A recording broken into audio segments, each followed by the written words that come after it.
Hello everyone, welcome to my YouTube channel. Volodymyr Zelensky has blasted the United States for helping Vladimir Putin to come out of isolation, warning that Donald Trump is living in a disinformation space created by Moscow.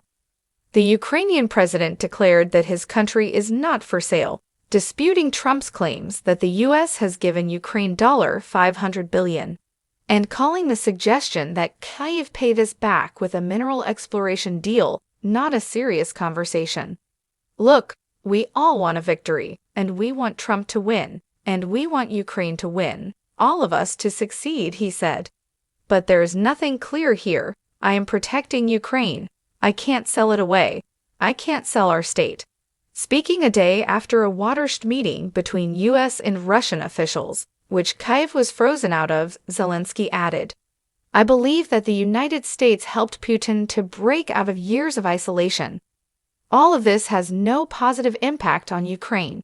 Trump last night appeared to blame Kyiv for Russia's invasion, using a press conference to dismiss Zelensky's anger at being cut out of the peace talks and criticize him for not making a deal to end the war sooner.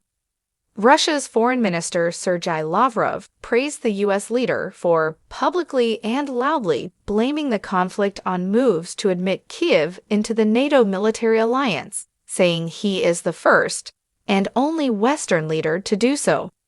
Moscow will have also welcomed Trump's questioning of Zelensky's legitimacy at last night's briefing in Mar-a-Lago, where he suggested it had been too long since Ukraine had held elections for him to have a seat at the negotiating table. He insisted this point was not a demand from Russia, but the claim came straight out of Moscow's playbook, and failed to mention that Russia's recent election in 2024 was rigged, with Putin's foes killed, jailed, or exiled. Trump went on to falsely claim that the Ukrainian president is only supported by 4% of Ukrainians. Responding to these claims, Zelensky said that the latest poll shows 58% of Ukrainians trust him, adding that any attempt to replace him during the war would fail. Gaz U.S. Special Representative Keith Kellogg prepared to begin talks with Kyiv.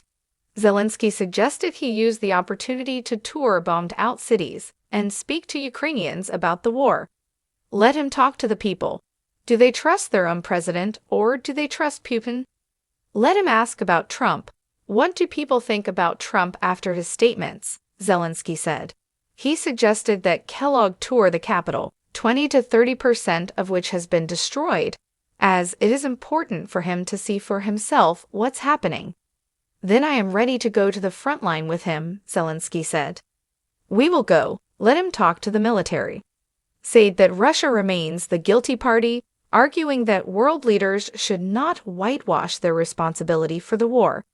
Speaking to reporters last night, President Trump took aim at Zelensky for raising concerns that his country had not been at the table for talks between Washington and Moscow on Tuesday. I think I have the power to end this war, and I think it's going very well.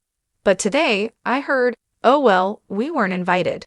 Well, you've been there for 3 years. He said of Zelensky, you should have ended it. You should have never started it. You could have made a deal. I could have made a deal for Ukraine. After the meeting between U.S. and Russian officials in Riyadh, Trump said he was much more confident that a peace deal could be struck. They were very good, he said.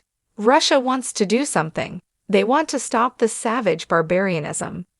The stunning claim came as Vladimir Putin's forces launched a blistering aerial attack on the Ukrainian city of Odessa overnight, striking a children's clinic and kindergarten and leaving much of the city without power.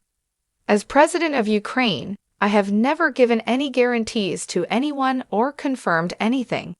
Moreover, I have never intended to accept Russia's ultimatums, and I am not going to, Zelensky said.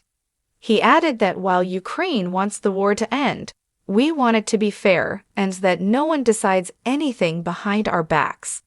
Former UK Defense Secretary Ben Wallace said that the White House has been spouting fake news on Ukraine and slammed Trump's suggestion that Kyiv is to blame for the war as being one of the Kremlin's talking points. Jack Lopresti, Another ex-Tory MP, who has now joined the army in Ukraine, said the U.S. had been taken for fools by Putin. "I don't think Putin has any interest in peace whatsoever. He's still building up his military, he's upskilled his defense manufacturing, and he's just sitting back." Sir Keir Starmer called for the U.S. to provide a backstop for any deal in Ukraine, saying that a security guarantee from Washington would be the only way to effectively deter Russia from rebuilding its forces and launching another attack.